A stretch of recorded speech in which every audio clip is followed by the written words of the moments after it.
လူအများစုကပြင်သစ်အသင်းကိုပဲအနိုင်ပေးနေကြတယ်ဒါပေမဲ့ဘောလုံးမှာအလွယ်တကူနိုင်တဲ့ပွဲဆိုတာမရှိဘူးတစ်ဖက်မှာအတွေ့အကြုံပြေးဝနေတဲ့ပြင်သစ်တစ်ဖက်မှာမဆုတ်မနစ်ကြိုးစားနေတဲ့ပါရာဂွေဒီပွဲမှာဘယ်အသင်းနိုင်မလဲဆိုတာတကယ်စိတ်ဝင်စားစရာပါ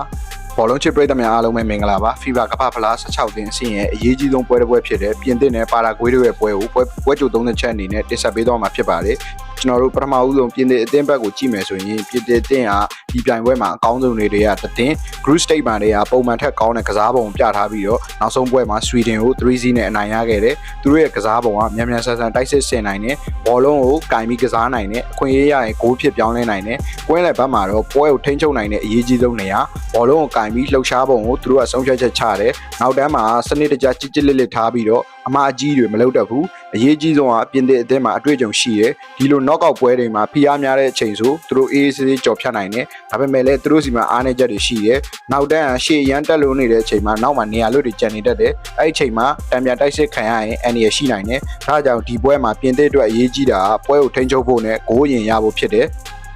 ကျွန်တော်တို့ဒုတိယအနေနဲ့ပါရာဂွေအသင်းဘက်ကိုကြည့်မယ်ဆိုရင်တော့သူတို့အသင်းကနာမည်ကြီးအသင်းမဟုတ်ပေမဲ့လက်လျှော့မဲ့အသင်းတစ်သင်းတော့မဟုတ်ဘူးနောက်ဆုံးပွဲမှာဂျာမနီလိုအသင်းကိုတော့အရှုံးမခံဘဲနဲ့ပြန်တက်လာနိုင်ခဲ့တယ်သူတို့ရဲ့ကစားပုံကရိုးရှင်းနဲ့အရင်ဆုံးခံစစ်ကိုကြစ်လက်အောင်ထားမယ်ပြီးမှတံပြန်တိုက်စစ်ကိုစောင့်မယ်အခွင့်အရေးရရင်တိုက်စစ်ဆင်ကစားမယ်သူတို့ကပွဲကိုမြန်မြန်မကစားဘူးပြိုင်ဘက်အသင်းကိုစိတ်ရှုံအောင်လုပ်မယ်အမှားတစ်ခုခုဖြစ်လာရင်ချက်ချင်းတိုက်စစ်ဆင်မယ်သူတို့အသင်းရဲ့အားသာချက်တွေကနောက်တန်းခံစစ်စူးစီးမှုအားကောင်းတယ်ခန္ဓာကိုယ် physical strength ကြံ့ခိုင်မှုအားလည်းကောင်းတယ်အသင်းလိုက်ကစားပုံစီးလုံးတယ်ဒါပေမဲ့အားနည်းချက်တွေကဘေးတက်မလုံနိုင်ဘူးဘောလုံးကိုကြာကြာမကိုင်နိုင်ဘူးတစ်ခါတလေကြာရင်သူတို့ကစားပုံကမတည်ငြိမ်ဘူးဒါကြောင့်ပါရာဂွေအနိုင်ရခြင်းအမှားမလုပ်ဘဲနဲ့ခံစစ်ကိုတေချာကစားပြီးရလာတဲ့အခွင့်အရေးတွေကိုတေချာသုံးချနိုင်ရင်တော့ပွဲကတစ်မျိုးတစ်ဖုံပြောင်းလဲသွားနိုင်တယ်